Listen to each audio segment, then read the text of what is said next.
we have quite a mission impossible to to stay in about 1 hour to finish this session. So please, to the speaker, try to stay sharply on your 8, maximum 10 minutes.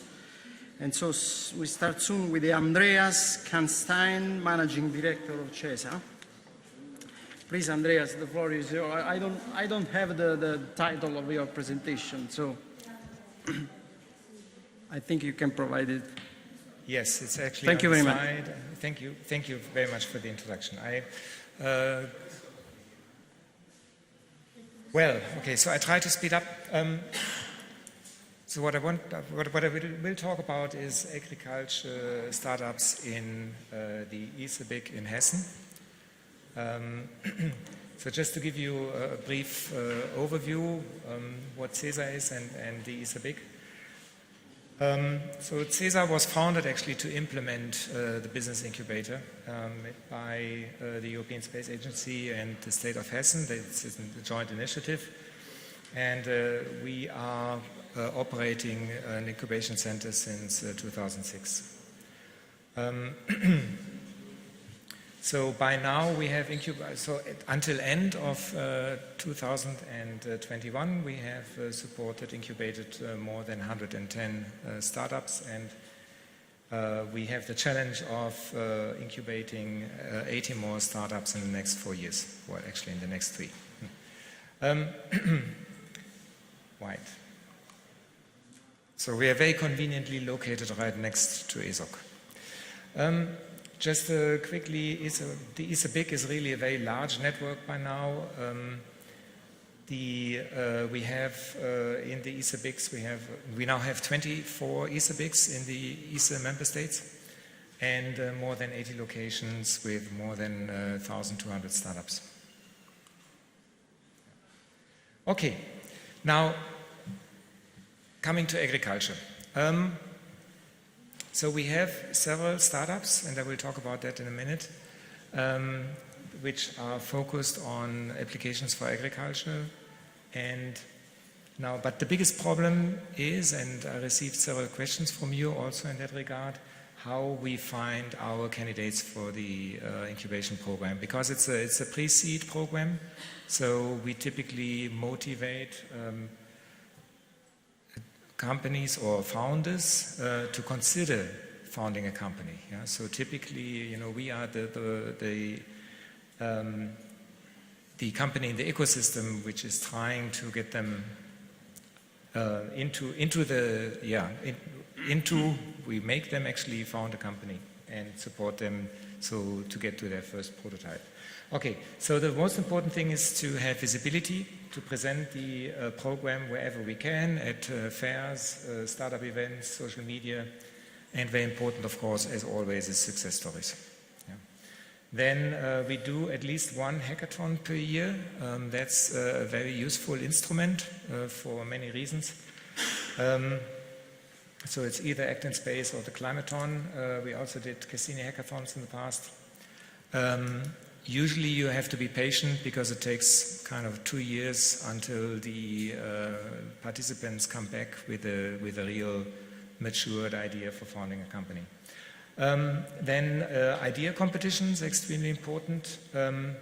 And I really want to stress that especially Copernicus Masters, which was discontinued by the European Commission, was very useful because Copernicus Masters started always with a regional competition. Yeah.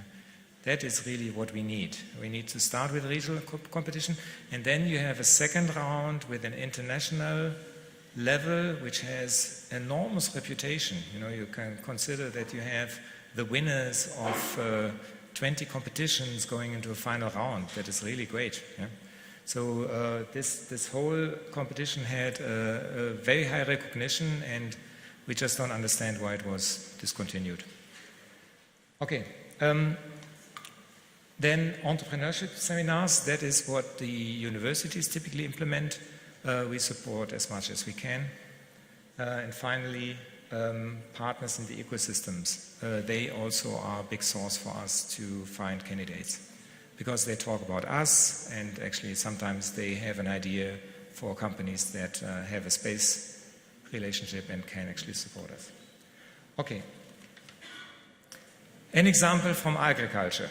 So Soloro is one of our startups which achieved quite some maturity.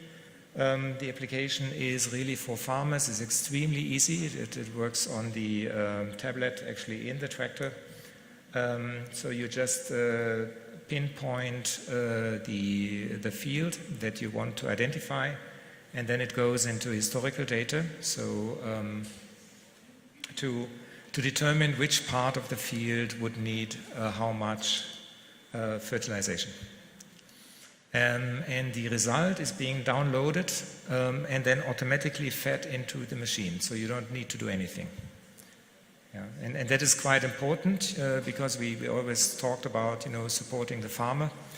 It has to be extremely easy, otherwise it's not going to be used.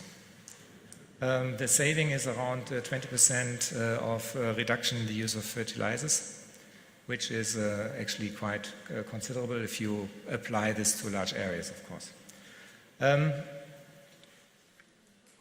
The success is really that just to get this to the market, one very large tractor manufacturer has now licensed the product globally, and it comes as a default application on the tractor. So this is what you really need to achieve, because if you are trying to sell directly as a startup to farmers, this is really very, very complicated. Yeah. Other examples, longer list. I just want to highlight Agribora, for example, which is a startup with a focus on applications in Africa. So they have a very good position already, so it's also growing very nicely. Then we have an interesting application. Mavinci was an autonomous drone. It was bought out by Intel, so it was quite a success. And then you had today in the presentation of the BUS program, it was mentioned that SpaceNAS secured quite some good amount of funding through BUS, the Business Application Space Solution Program. So it's also one of our startups, actually also based in Darmstadt. Right. Concerning BUS, because it was presented today, most countries that have the BUS program do have an ambassador, so a specific person where you can go to, and they will actually help with the application. Yeah. So it's always, of course, also important to contact the national agency, the representatives, the delegation, but the ambassadors can really provide first-hand support, and they give excellent, actually, support for preparing your application. Otherwise, the whole process will be much delayed. Yeah? So I really recommend to make use of that part of the program, actually. Okay, finally, networking is only a small selection. For us, personally, it's very important that the alumni are supporting each other. You have seen that we already have quite a list of agriculture startups. So they talk. Yeah? So they support each other, they find solutions, and we facilitate that by organizing events. Then Space to Agriculture is a DLR InnoSpace network. It's very successful. They do seminars, and that's more for established industry. Then we have actually very close, nearby to Darmstadt, University of Applied Sciences, Hochschule Geisenheim.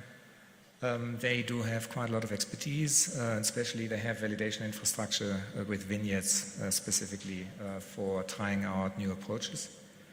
And finally, we organize as CESA a Global Navigation Meets Geoinformation Conference every year, where we also promote use of Earth observation data, network decision makers and industry and startups, and that is basically organized every year at ESOC.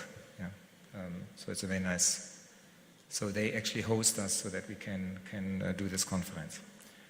And with that, I want to close. Thank you very much for your attention, and I'm open for questions if you want to just contact me afterwards. Thank you. And there are my contact informations. Thank you. Thank you very much, Andreas. I would propose to postpone all the possible questions at the end of the session, when we hope to have some few minutes of open discussion. So, thank you very much for your talk. Very interesting. I think because one of the main issues in this field is actually reach the farmer with the new technology and new solutions. So, for example, a smartphone app could be a simple way to actually reach the single farmer and make them to apply actually this new technologies and new solution. So let's move to the next presentation, which was supposed to be done by Jean-Marc Gardin, no? Well, good morning, everyone. I have to tell you the truth. I'm not Jean-Marc Gardin. I'm Bénédicte Bain. So I'm working for the Occitanie region, which is more or less the competitiveness and innovation agency. And on behalf of Jean-Marc Gardin, I apologize, but he cannot attend the meeting today. Of course you can. Okay. So I take the floor, and this is the story of Galaxy Club. So the Galaxy Club, the mission is as far as, this club is, as far as I know, the only club dedicated to space activities in Europe. It was created 20 years ago with the objective to gather the economic actors around the space field. Sorry. Yeah, it's okay. To accelerate their development and their business. The club was also shaped for highlighting the space sector compared to the big and crushing power of the aeronautic sector in the Occitania region. This is very important to mention this point. And the Galaxy Club is a real bridge between the different sectors of activity and contributes to the development of the space sector, especially in Occitanie. It's a think tank in the sense where major societal challenges are addressed: environment, security, communications, e-health services, and regulations. The mission is bring together the entire community from design, infrastructures to applications and services resulting from the use of space system. The club is committed to the scientific, industrial, cultural, and universal dimension of space. Sorry. In figures, the club is about 100 multi-sector members around space, representing 25% of the employment in the European space industry, 35,000 jobs in Toulouse and the Occitanie region, 18,000 jobs directly in the space sector.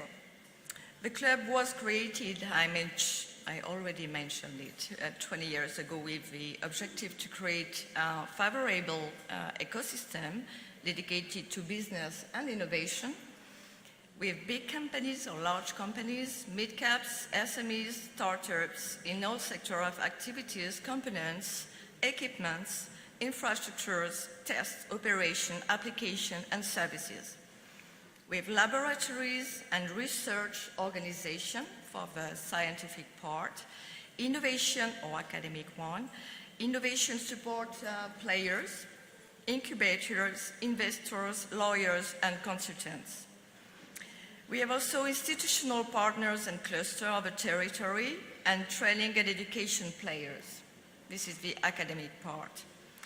More than 25 annual public events organized by the club, 1 Galaxy Award to promote research and innovation, 1 evening debate to encourage entrepreneurship spirit, 5 evening debates with key players in the space field to address main issues of the sector, 8 breakfasts to explore strategic themes, and 10 lunch meetings organized.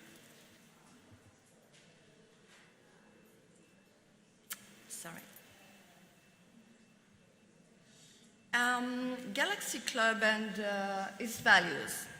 So we have conviviality to encourage simple, direct and authentic exchanges between all actors. Dynamism, encouraging proactivity, carrying out our ambition and commitment.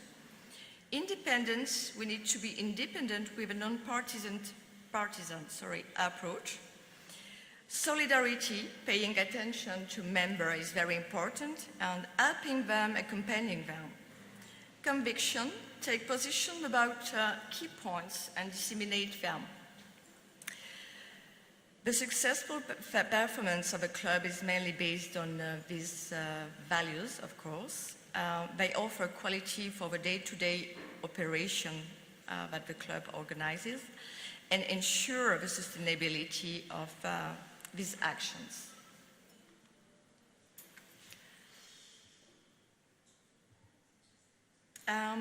Strategic axes promote joint actions by carrying out a business vision, having common position on major issues, structuring the ideas and having strategic project and good business solutions, having exchanges in a friendly atmosphere by facilitating exchanges between members along the entire ecosystem chain, sharing experience and skills, organizing convivial events.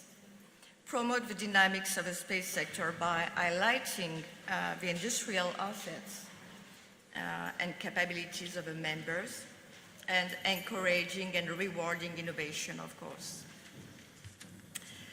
The ambition is finally becoming a key player in the space economic ecosystem within the next 5 years, play a major role at regional, national and international level business solution, and influence the process. Be attractive for our dinner debates where key players are invited to take part, of course, and increase the membership as much as possible. This is an important point. We have 4 committees within this Club Galaxy. The committee Space, dedicated to space activities.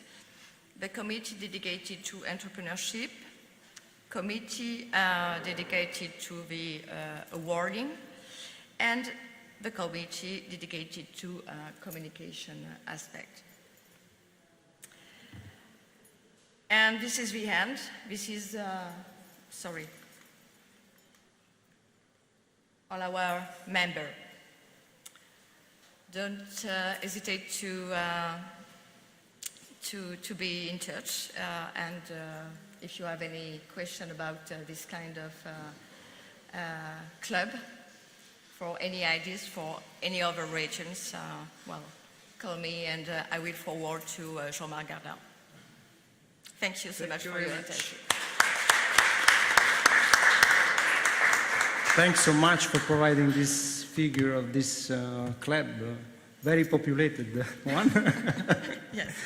Many thanks. So let's move to the next talk, which is going to be provided by Vincenzo Davino, who is from the Aerospace District of Apulia region, and he's going to present TBACA, or TBACA, I don't know, Territorial Basic Knowledge Acquisition. Thanks, the floor is yours. Thanks. Good morning, everyone. I'm Vincenzo Davino from Distretto Tecnologico Spaziale. DTA is a no-profit consortium company and one of the most active technological aerospace cluster in Italy. Its mission is to improve the competitiveness of its member and of Apulian and Italian aerospace system. What concerns the space-based solution related to our activity, I can remember the impact of SATCOM and GNSS on service in the US flight capability, in the impact on innovative air services. But in these few minutes, I will talk about the integration of space and Earth observation for agricultural application. To support the US development and growth, the DTA is leading test bed, Grottaglie Airport test bed, that is a research and flight test centered in the Grottaglie Airport.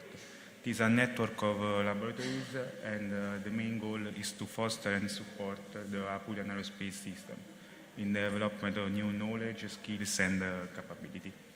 Grottaglie Airport test bed is also an aggregation point for a network of public and private organizations that are involved in a research project, promoted, coordinated, or participated by DTA.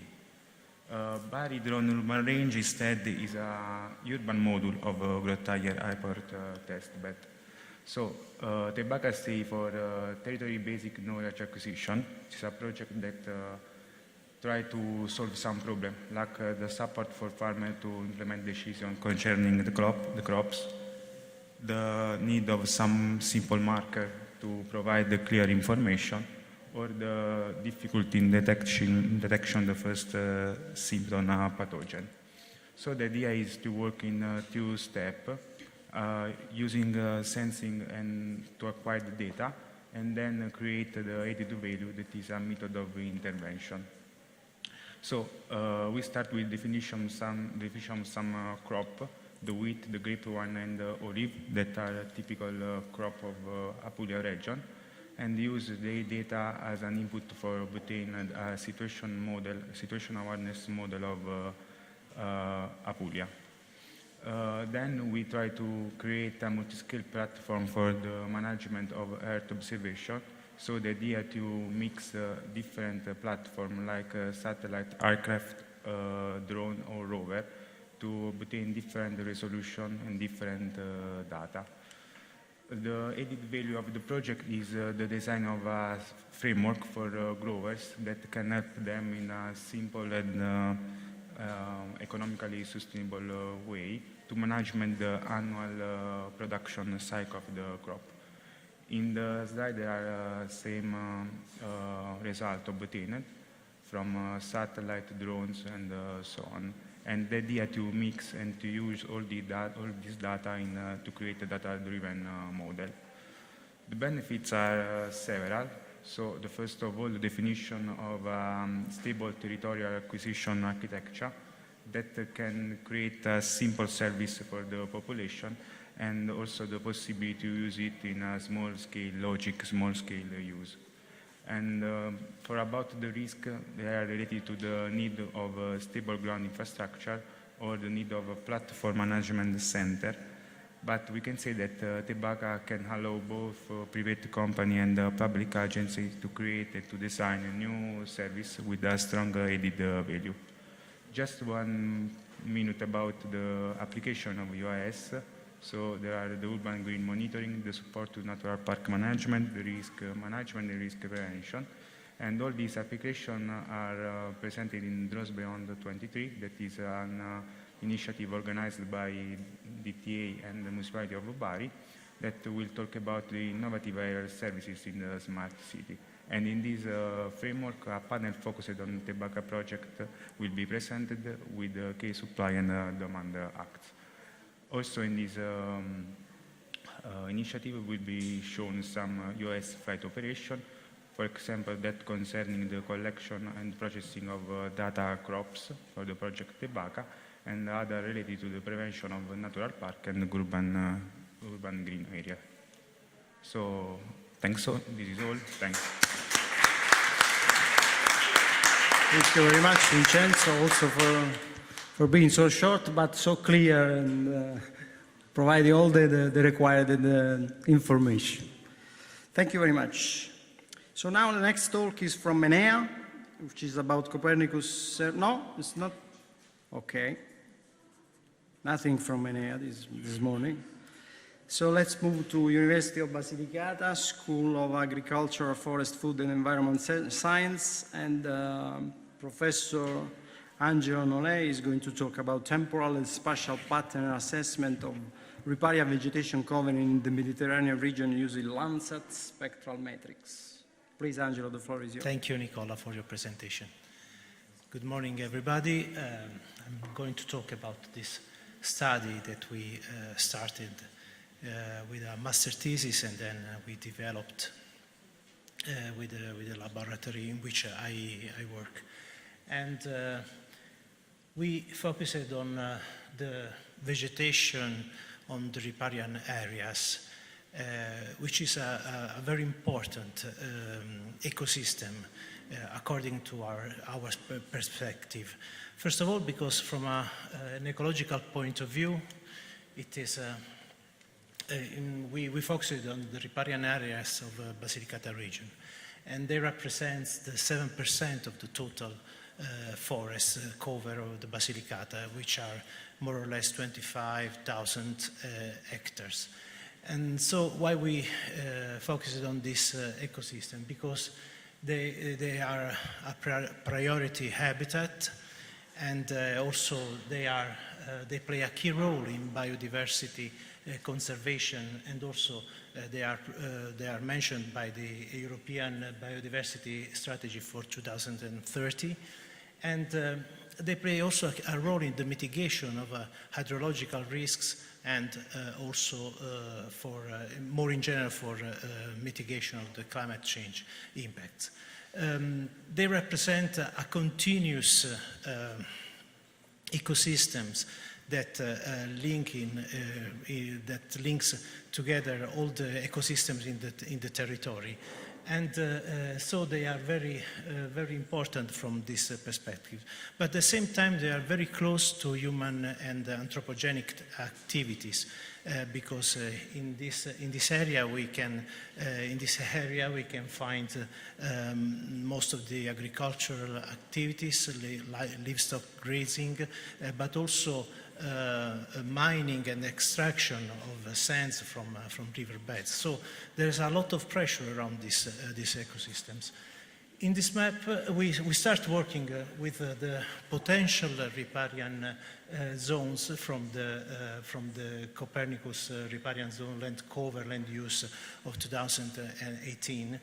And in particular, if we look at a small part of the region, we can see that there are a lot of different land use and land covers. So it is very important to find out what is going on this on the evolution and on the dynamic of this ecosystem.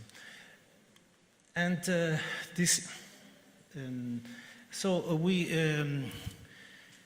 we start working on the natural part of this potential riparian zone, because within this area there are a lot of different land uses. So starting from the natural zones without agriculture or anthropogenic activities, we start investigating how the NDVI changes in a multi-temporal series. So this is briefly the workflow of our study approach. We work with Landsat 7 ATM and the Landsat 8 Early Tiers collection to level 2 images, and we pre-process the images with cloud masking.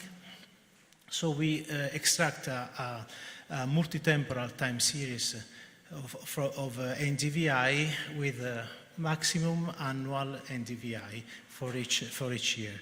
So pixel by pixel in this area, we investigated the trends of the NDVI, starting from 2000 up to 2020. So 21 years, of observations. Then we investigated with a statistical analysis the significant positive or negative trends in this for each pixel, and we validated also we validated also the data through visual analysis with orthophoto from 2000, 2013, and 2019, and then also with ground truth observation within the Sydney River basin.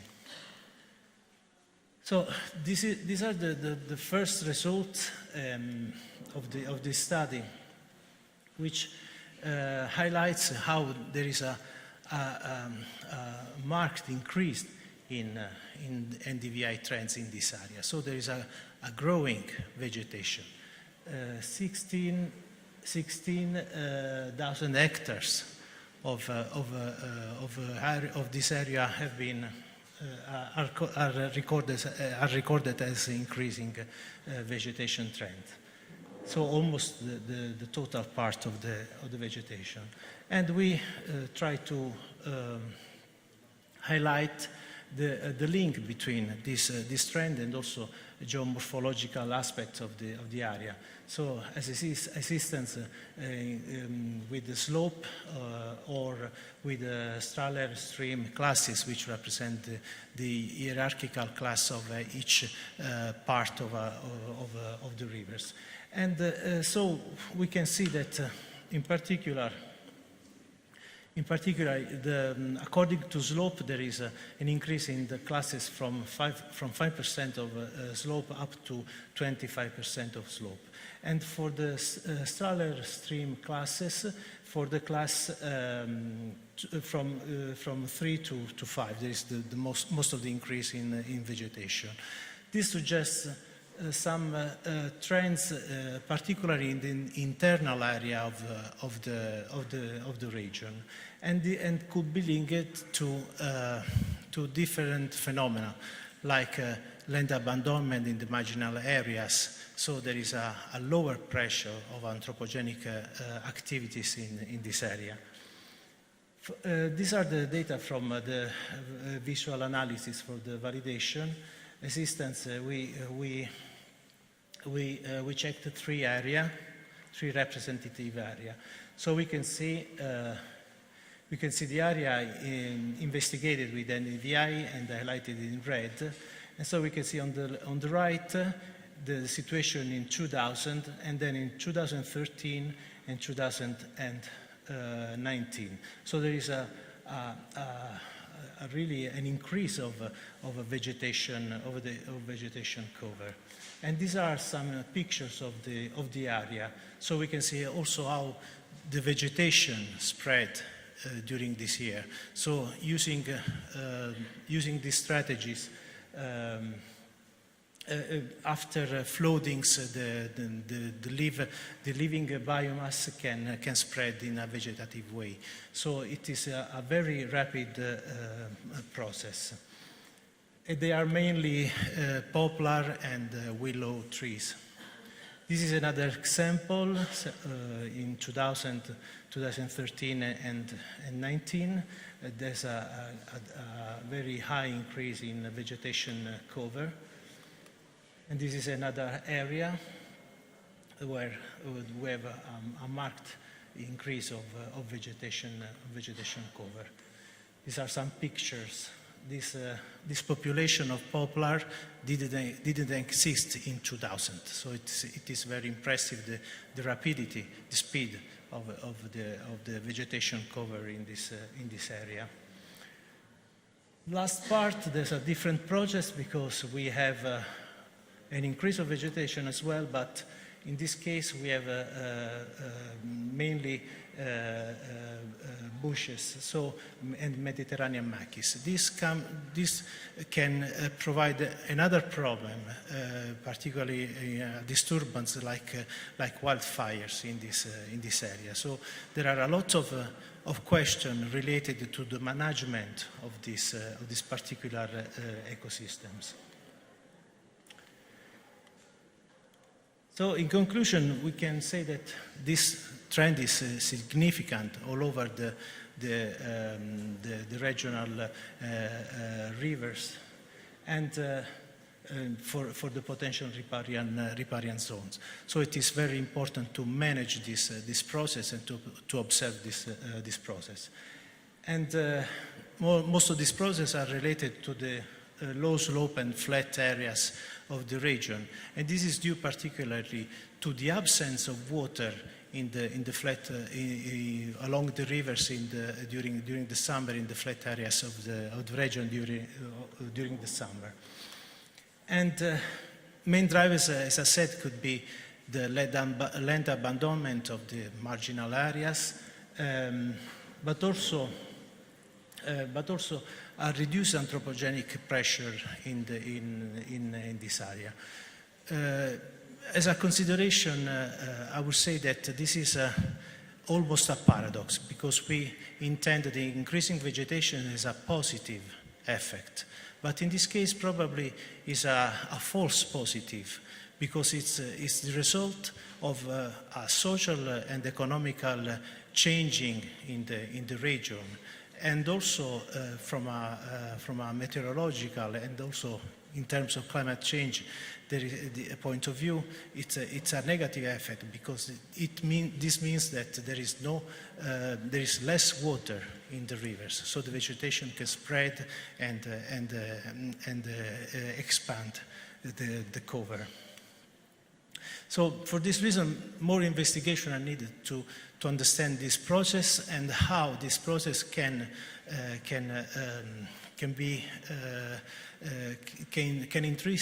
interest the area with agricultural and human activity. Thank you. Thank you very much, Angelo. I think your talk provided an additional view on how much the multi-temporal analysis is important, is an added value for this kind of investigation, and how much the satellite data can provide this kind of information. Yes, so also you showed the Lancet data, but now you have to take in mind that now also Sentinel can start to provide a multi-temporal yes, data. We choose the Lancet because we can go back. Yeah, this of way. course. We could go back to. But now Lancet. also Sentinel is able to provide yes. several years of observation. With a higher resolution yeah. and more information. Thank you. Thank you very much. So we stay again at the University of Basilicata, the same department, with Maria Castellaneta, and she's going to present canopy cover dynamics in dieback affected oak forests captured by phenological behavior. Thank you, Maria. Thanks. The floor is yours. Hello to everyone, and I will present in Italian language. Come è ormai noto, il clima sta diventando sempre più ostile per le nostre foreste. L'aumento delle temperature, la riduzione delle precipitazioni comportano ondate di calore e siccità sempre più intense e frequenti, con conseguenti impatti sulla complessità, sul funzionamento degli ecosistemi forestali. I casi di deperimento e mortalità forestale sono riportati in tutto il mondo, come potete osservare nella mappa, interessano diversi biomi, diverse specie e diversi studi mostrano come il fenomeno del deperimento sia presente e in costante aumento anche in Italia e in Basilicata. La foto che vi ho riportato nella slide è stata scattata qualche settimana fa a Bosco Capillo, a San Paolo Albanese, in Basilicata, per cui il nostro obiettivo primario è quello di riuscire a comprendere e a studiare i fattori alla base del deperimento di questi boschi attraverso però un approccio multidisciplinare perché mette insieme i dati di crescita, la dendroecologia, i dati satellitari fino ad arrivare alle indagini dendrogenomiche in collaborazione con il CNR. Un aspetto importante è rappresentato dalla fenologia, che influenza la crescita e la produttività delle nostre foreste, ma è anche un fattore molto sensibile al cambiamento climatico. Diversi studi hanno dimostrato che i fattori climatici come la temperatura, le precipitazioni stiano portando negli ultimi anni ad una certa variabilità interannuale sia della fenologia autunnale che primaverile, e questo sicuramente ha un impatto sul carbon uptake, sul riassorbimento dei nutrienti, espone questi popolamenti ad un maggior rischio di gelate e tutto ciò ha delle implicazioni anche a livello ecosistemico. Questi aspetti ad oggi sono però poco compresi quando si parla di popolamenti in deperimento, per cui abbiamo scelto di puntare l'occhio del satellite sul comportamento fenologico di queste piante. Ci siamo concentrati su fenomeni locali che hanno interessato l'Appennino meridionale. In particolare abbiamo selezionato 2 popolamenti forestali in deperimento, Bosco Capillo a San Paolo Albanese e Bosco Pergamo Le Manche a Gorgoglione in provincia di Matera, e per ciascun sito abbiamo individuato 2 plot. Un plot diabec nel quale gran parte degli alberi mostrava sintomi di deperimento e un plot non diabec che invece poteva essere considerato come sano. Per poter valutare il comportamento fenologico abbiamo scelto di utilizzare le metriche fenologiche ottenibili da Copernicus e derivate dalle traiettorie stagionali del Plant Phenology Index. Quali sono stati i risultati preliminari? Abbiamo osservato un diverso comportamento fenologico tra piante con un diverso vigore vegetativo. In particolare abbiamo osservato che gli alberi in deperimento riescono in qualche modo a modificare le performance fenologiche per poter mantenere le loro attività vitali. Ad esempio, come potete osservare anche nell'immagine, gli alberi deperienti tendono ad allungare la stagione vegetativa, ritardando la senescenza autunnale rispetto a quelli non deperienti. Questo probabilmente è legato alla possibilità di sfruttare giorni extra di assimilazione senza però le costrizioni climatiche estive. Quanto abbiamo osservato ha sicuramente delle implicazioni a livello ecosistemico sul bilancio dell'acqua, del carbonio, e questo può avere implicazioni, ripercussioni sui servizi ecosistemici forniti dalle foreste, per cui è cruciale poter conoscere con esattezza la diffusione del fenomeno, le superfici. Serve creare un network di monitoraggio e di cooperazione, ed è questo che ci ha spinto alla creazione di Silvacuore, una web application, la prima a livello italiano, che consentirà di censire i popolamenti forestali in deperimento presenti a livello italiano attraverso l'aiuto dei cittadini. Silvacuore è stata realizzata nell'ambito del progetto T4 Clima, che si è da poco concluso. Come funziona l'applicazione? Basterà accedere al link silvacuore.web.app e l'utente sarà guidato passo dopo passo nella segnalazione, e con questo vi ringrazio per l'attenzione. Many thanks, Maria, for your presentation. So let's move to the next one. Marco Follegani from MEO, Agri-Food Systems in the New Climate Trend. So Marco, thanks. The floor is yours. Thank you.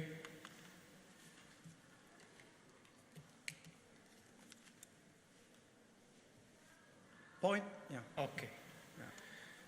Hello, hi everybody. I am Marco Follegani. I'm managing partner of the group MEO Sistema.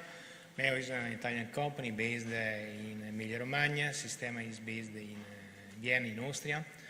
And what do? We do basically geodata brokering and thematic domains application based on Earth observation. Why in this slide I put together these two aspects? Because we are quite convinced that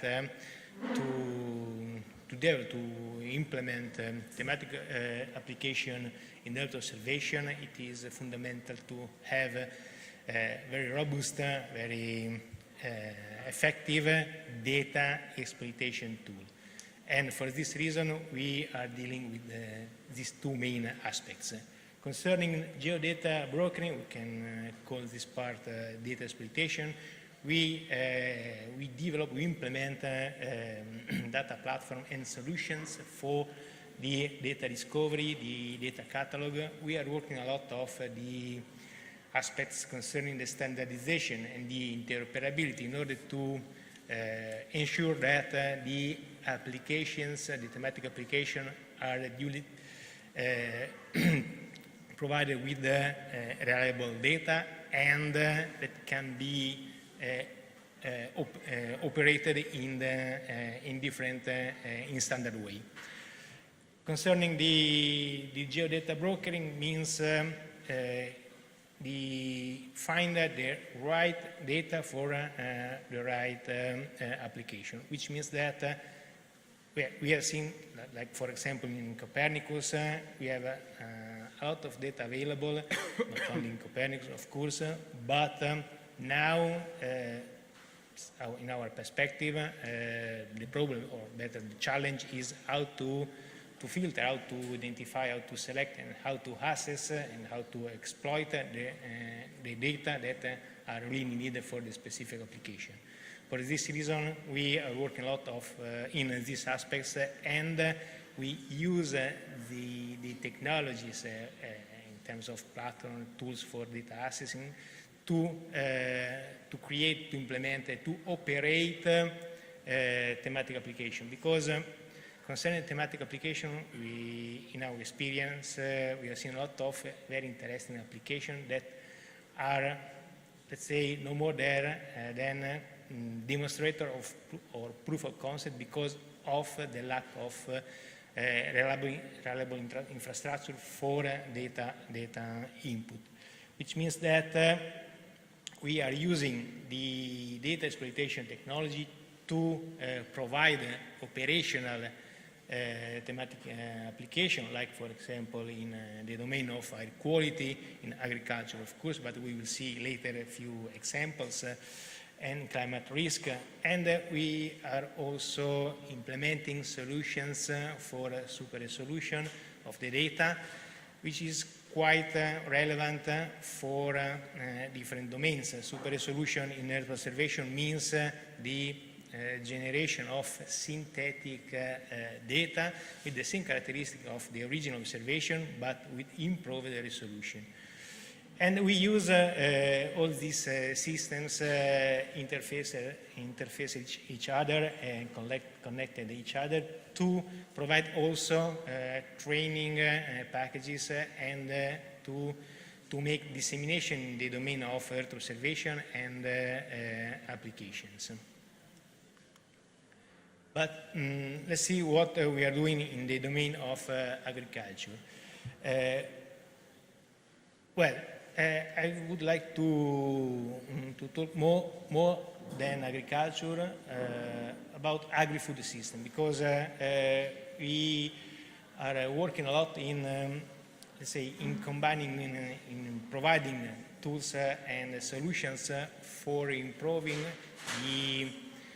the capacity of the agri-food systems in adapting in the new climate trend and in extreme events, not only from natural point of view, but we will see examples.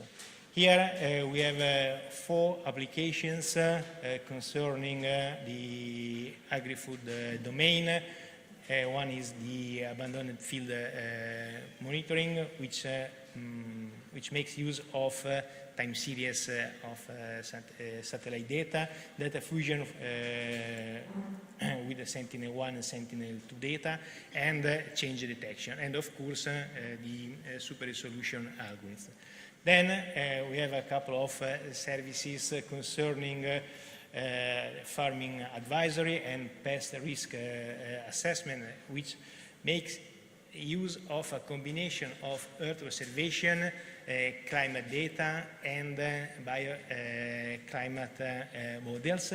And then, of course, application concerning the drought warning that makes use mostly of vegetation index and precipitation. Let's talk about agricultural advisory service. This is an example of a service provided to FAO, which is about supporting services for crop management activities. Here, in this, let's say, in this challenge, the problem was to provide a series of data in a structured, in organized way concerning the soil chemical parameters, the information about the variety of maize, and the identification of the, let's say, the optimal planting date supporting farmers in a remote area, like for example in Africa. In this case, the solution we implemented makes use of ground data, of course, satellite and weather forecast data, and it provides this information in a very simplified tool, accessible via web or via mobile app.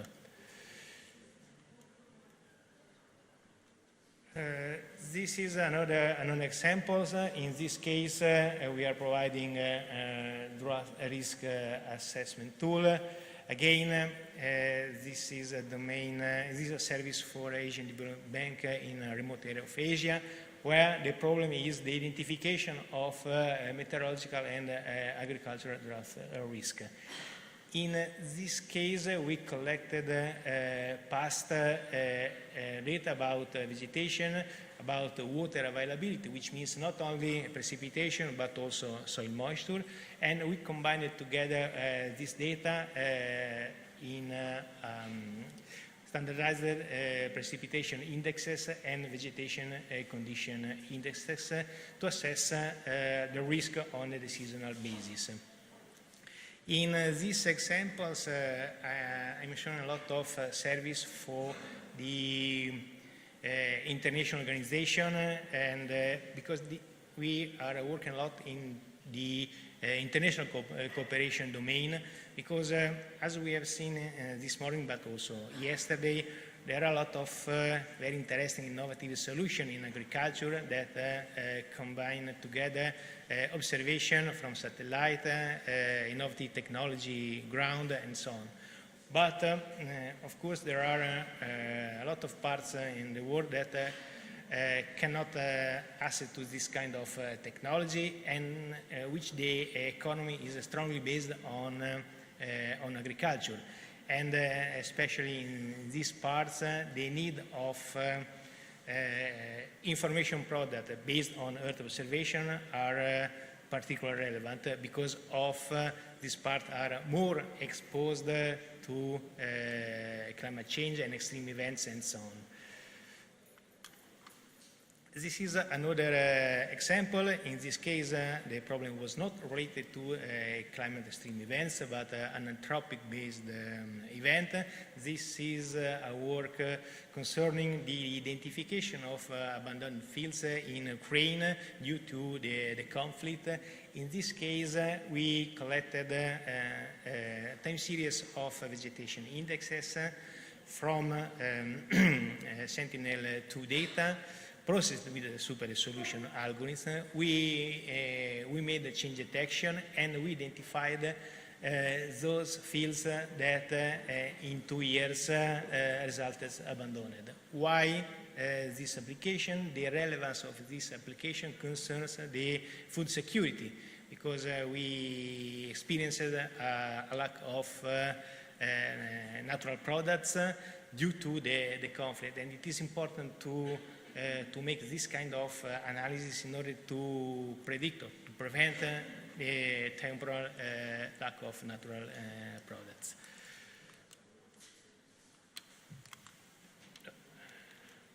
Okay, this is another example of an application. This is about environmental pest risk assessment. In this case, the challenge is about the identification of locust phenomenon in some part of Africa. And in this case, again, we combined together observation from a satellite platform, climate data, like for example precipitation, soil moisture, vegetation, and temperature, in order to identify the suitable ecosystem for locusts and to estimate the occurrences of this phenomenon. In this case, we are able to make some kind of prediction in forecast, which means 10 days, seasonal scenario, which means up to 6 months, and yearly scenario. Also in this case, we consider this service relevant for, again, for food security, because we know that there are areas particularly exposed to this phenomenon and dependent on the availability of food that can be compromised by extreme events. I'm going to conclude. What I see as a benefit, I see 2 categories of benefits: short-term benefits from agricultural advisory and prediction services, which means that there are services mature enough to provide immediate advantage for the economic sector. We have seen a lot of applications this morning. But I see also a long-term benefits, which means that combining this kind of application with the climate scenario, we are able to predict what is going to be in the near future, which means 10, 20 years, and to react to implement adaptation measures. To conclude, we need the implementation of innovation solutions needs collaborative approaches, which means that, from my point of view, providers of innovative service need the support of the collaboration of informed users.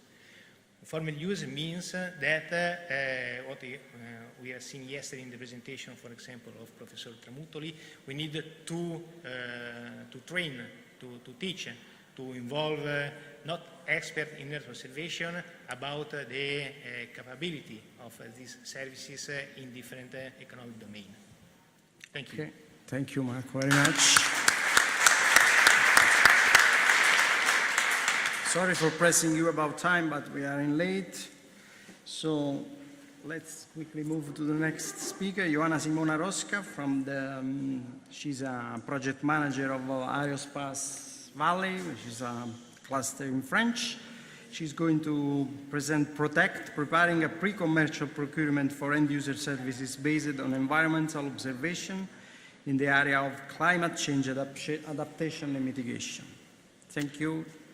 Thank you. Hello, everyone. I guess you're all waiting for lunch, as I'm waiting as well. I would like to thank you to Roya and to Nereus organization as well, because today was supposed to be Eric Giraud, our Director General. And instead, it's me. I'm working with Aerospace Valley, with European projects for space and climate. And today, I'm here to present you our project Protect, which is supposed to be a state-of-the preparation for an actual pre-commercial procurement process for the public authorities, but it's linked to Earth observation thematics. So, Protect project has started last year in June, and we are more than halfway right now. We are 10 partners involved, and it is a part of Horizon Europe program. It will end in May 2024.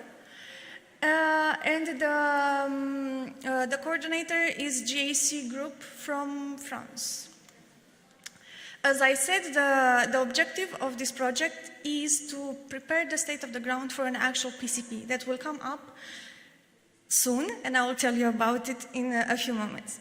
At the same time, we have been working with the public authorities from different European Union countries, but also we have been working with different Earth observation-based providers as well from different European countries, and actually some of them have been presenting to you the services these days.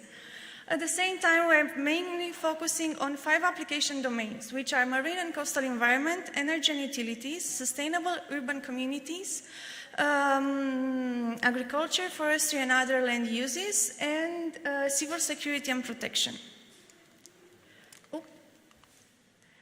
How many of you are familiar with the concept of innovation procurement or pre-commercial procurement process? Please, a hand up.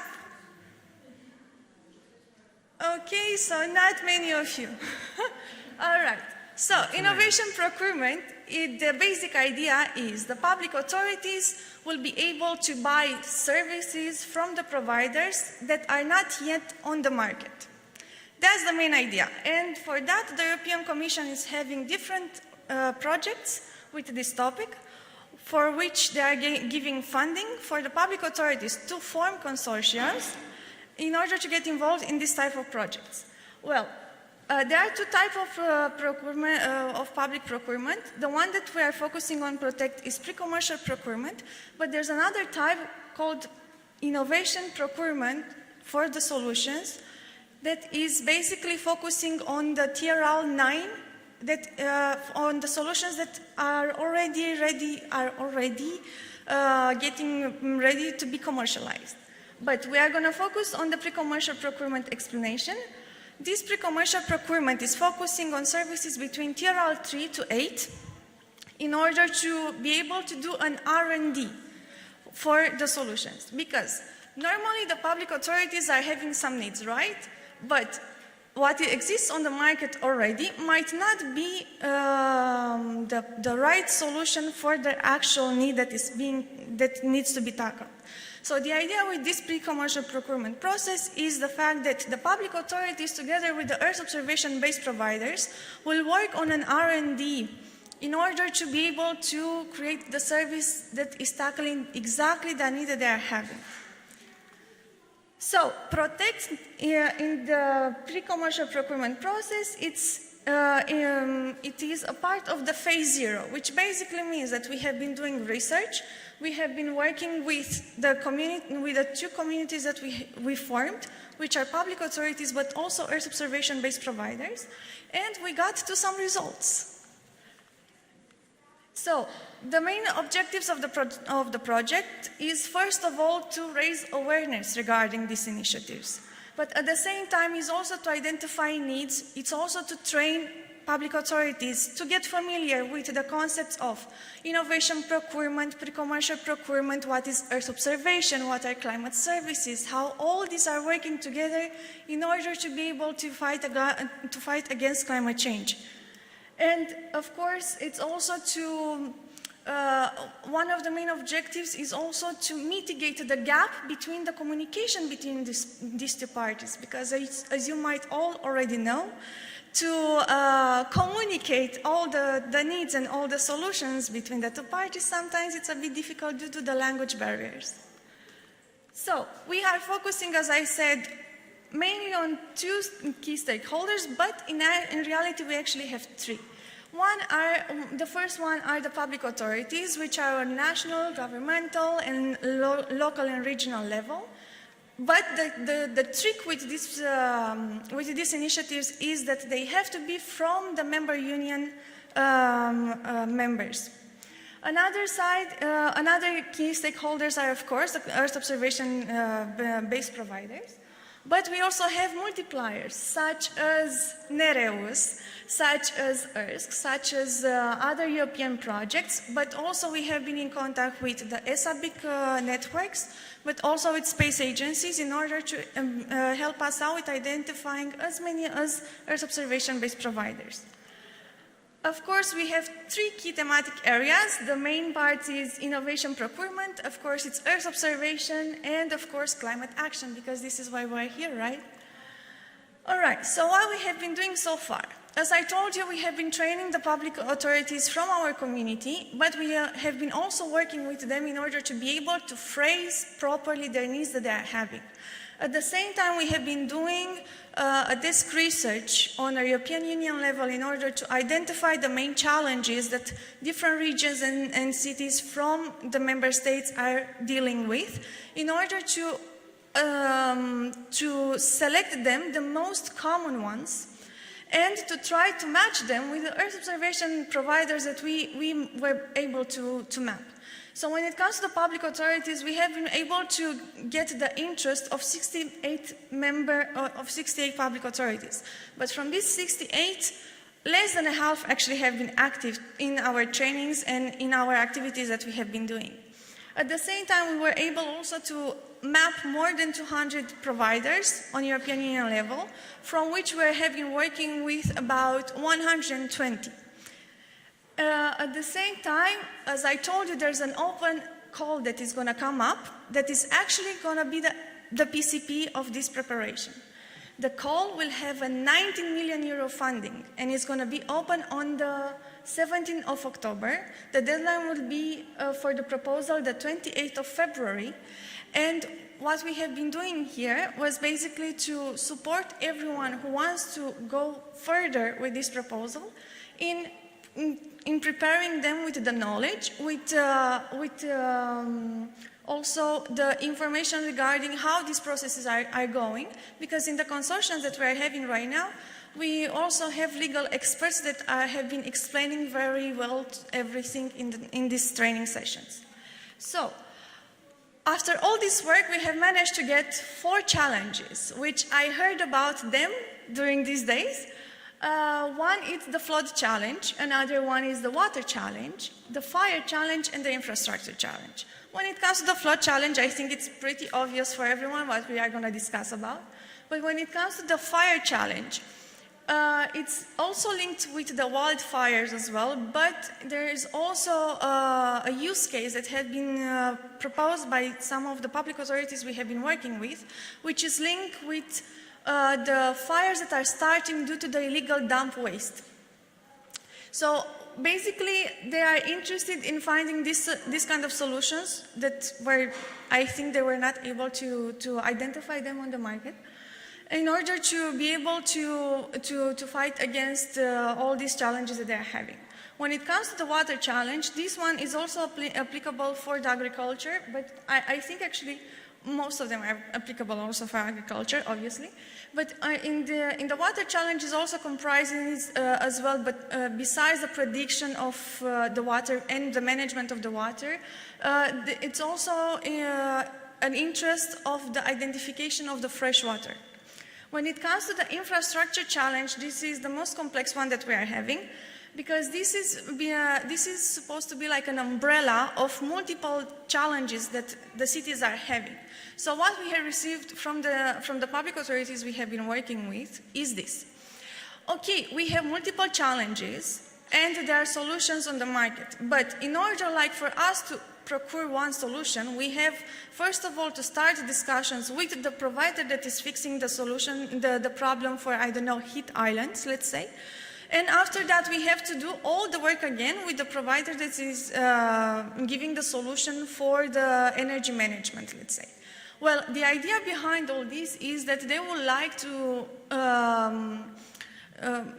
for the providers to team up, basically, in order to be able to give sort of like an end-to-end solution to multiple challenges, because cities and regions in general are facing multiple challenges at the same time.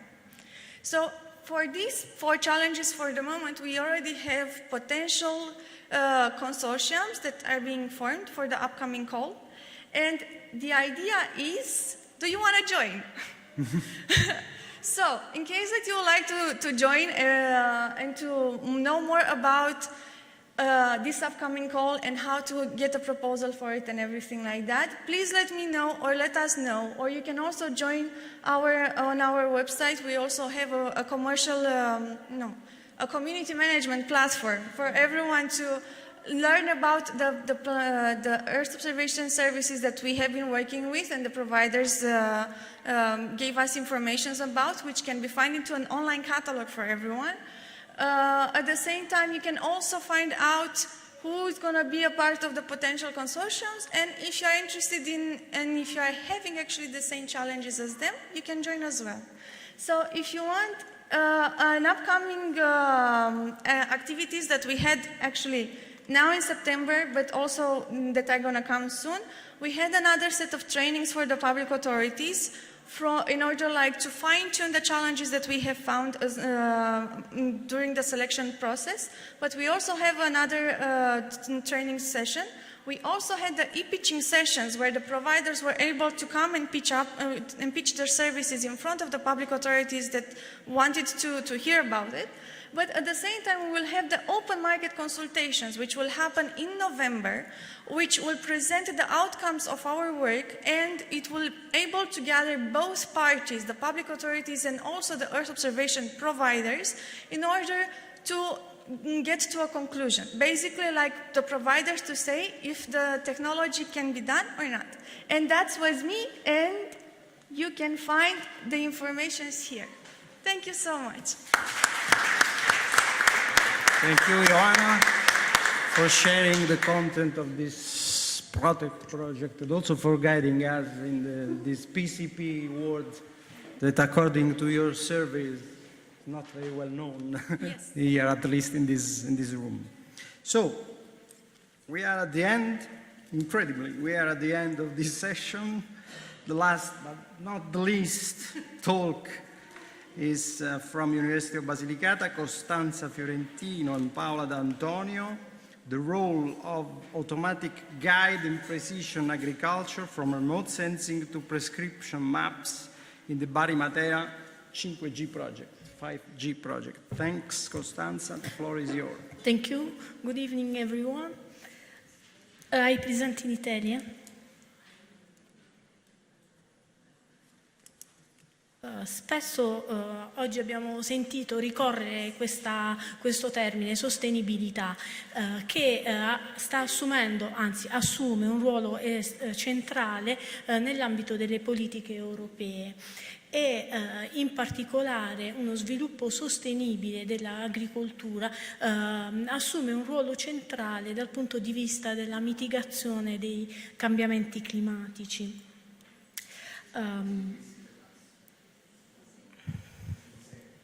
Dei cambiamenti climatici, dicevo. Abbiamo sentito anche parlare di carbon sequestration e di dosaggio ottimale degli input in agricoltura o meglio dell'ottimizzazione degli input in agricoltura, visto che comunque non possiamo prescindere dalla crescente richiesta di produzione di cibo a livello globale.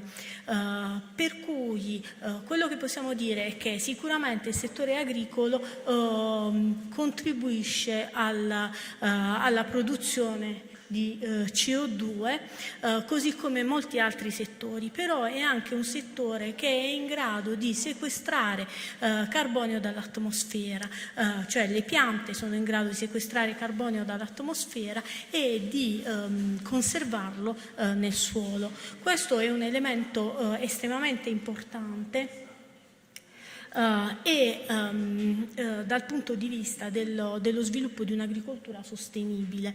Però come è possibile fare questo? Utilizzando quelli che sono i concetti ben noti dell'agricoltura di precisione e dell'agricoltura conservativa, perché ad oggi disponiamo di tecnologie che sono in grado di monitorare la pianta dalla semina fino alla raccolta. Il passaggio che ci serve e che in realtà in agricoltura si sta effettuando è il passaggio all'agricoltura digitale. Con l'agricoltura digitale cambia un po' l'idea della gestione dei dati, perché al momento disponiamo di tecnologie in grado di acquisire i dati sia tramite remote sensing che proximal sensing. Siamo in grado di catalogare questi dati e di conservarli all'interno di database appositi e abbiamo a disposizione i cosiddetti TDSS che sono in grado di analizzare questi dati con algoritmi anche molto complessi e restituire quello che è l'input agricolo, che siano mappe di prescrizione per la fertilizzazione o per la gestione ottimale dell'acqua o per il controllo delle infestanti, ossia per tutte le problematiche che riguardano l'agricoltura. Lo step successivo poi riguarda le macchine distributrici in campo, perché queste mappe dovranno essere poi tradotte in un input in campo, e quindi stiamo parlando di macchine spandiconcime e di robotica, di applicazioni di robotica in campo, che dovranno essere compatibili anche dal punto di vista della risoluzione spaziale e temporale rispetto alle mappe elaborate. Rispetto ai risultati mostrati in questa slide, dobbiamo dire che la Basilicata è abbastanza indietro, nel senso che in Basilicata la maggiore applicazione di agricoltura di precisione riguarda le macchine a guida autonoma, che hanno un ritorno molto tangibile per l'agricoltore e quindi sono quelle che vengono maggiormente utilizzate e sono anche molto diffuse. L'altra tecnica di agricoltura conservativa che si sta diffondendo in Basilicata è la semina su sodo e quindi il no-tillage. Per quanto riguarda invece le altre applicazioni, quelle relative alle mappe di prescrizione per la fertilizzazione o alla gestione ottimale, l'ottimizzazione della gestione dell'acqua, diciamo che gli agricoltori stanno approcciando questo tipo di tecnologie, però c'è ancora un po' di resilienza e comunque di confusione in merito. Quello che noi abbiamo fatto come università è stato sviluppare un sistema per produrre mappe di fertilizzazione a ratio variabile utilizzando quanto più possibile i database gratuiti, quindi immagini telerilevate gratuite, ma anche altre sorgenti di dati messe a disposizione dalla Regione Basilicata. E il principio su cui ci siamo basati è quello dello studio della variabilità spazio-temporale della resa e dello studio dell'interazione tra pianta, suolo ed atmosfera.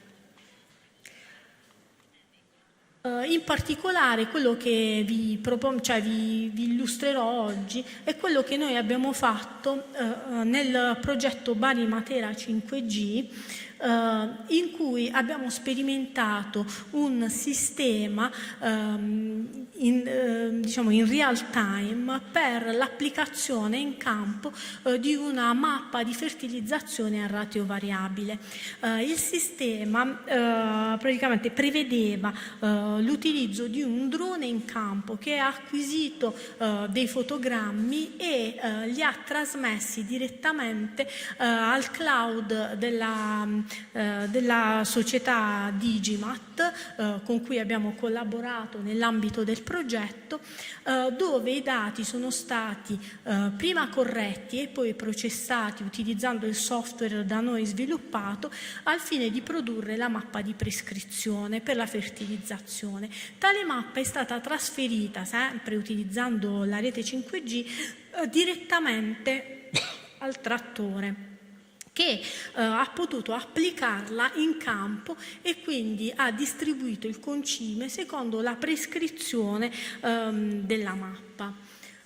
In particolare i dati di input utilizzati sono stati, come ho detto, un'immagine acquisita dal drone la mattina stessa in cui poi abbiamo effettuato la fertilizzazione, quindi un'immagine ad alta risoluzione acquisita con una camera multispettrale. Poi abbiamo utilizzato una serie multitemporale di immagini Sentinel-2 Sentinel-2 e poi abbiamo utilizzato anche informazioni quali la topografia, mappe relative alle proprietà del suolo e le serie multitemporali, serie meteo temporali. In questo modo è stata prodotta una mappa di zonazione, ossia una mappa delle aree omogenee in campo, e a ciascuna area è stata associata successivamente la giusta dose di fertilizzante da applicare, quindi è stata prodotta la mappa di prescrizione che è stata trasmessa poi alla trattrice in campo, che era collegata in isobus allo span di concime, che ha potuto spandere quindi in campo la concimazione a ratio variabile seguendo la prescrizione. Questa è in dettaglio la mappa di prescrizione che è stata prodotta e poi applicata durante questa prima sperimentazione nel progetto. Come vedete,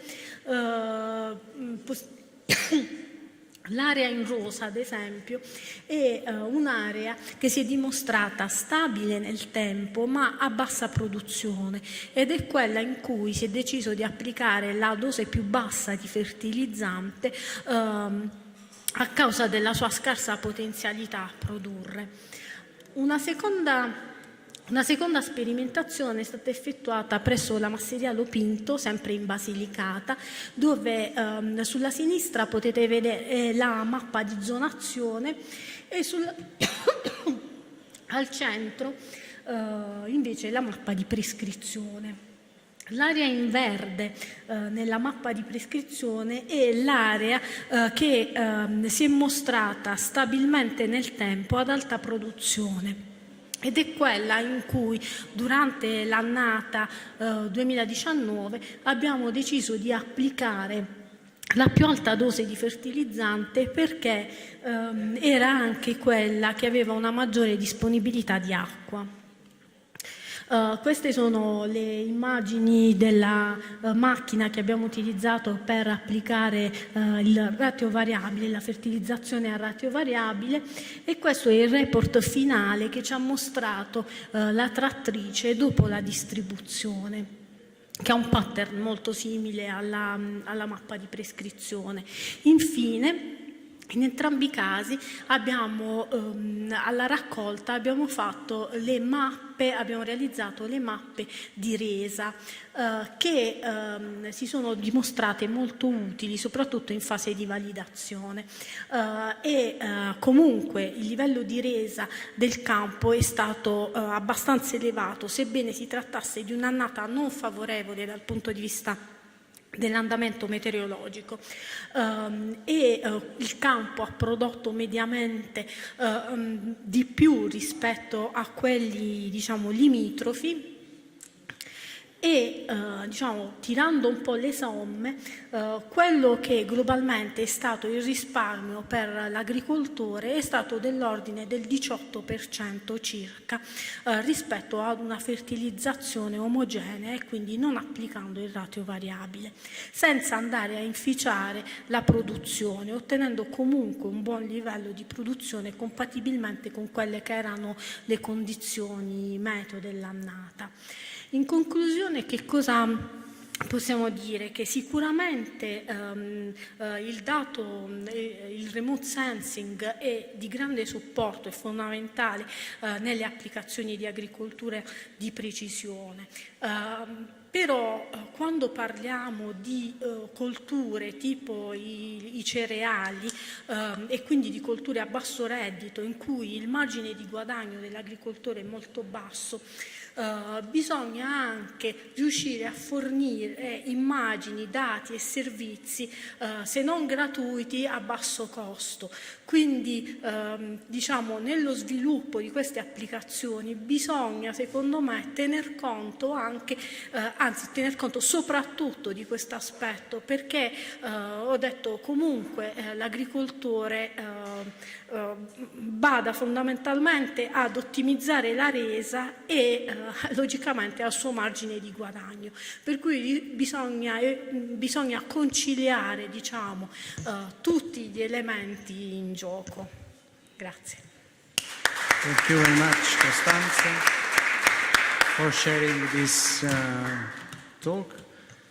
So, yeah, I don't know, I'm sorry, but I suppose we don't have time to open the discussion, or yeah, we have too late. So if there are some questions to the speaker, please reach them one by one during the lunch. Let me just warmly thanks very much all the speakers of this very long session from this morning to now for sharing the valuable results and inputs. I think they will be very useful for stimulating a discussion with the stakeholder in this agri sector. So thanks again to all the speakers also for staying in time. Thank you very much. An announcement from Margarita. Thank you very much. One very, very important announcement. We really are restricted to the time. So please, everyone at 3:15 downstairs. And then we go to the bus. Then we leave for the bus to go to the agency. At 3:15, not later.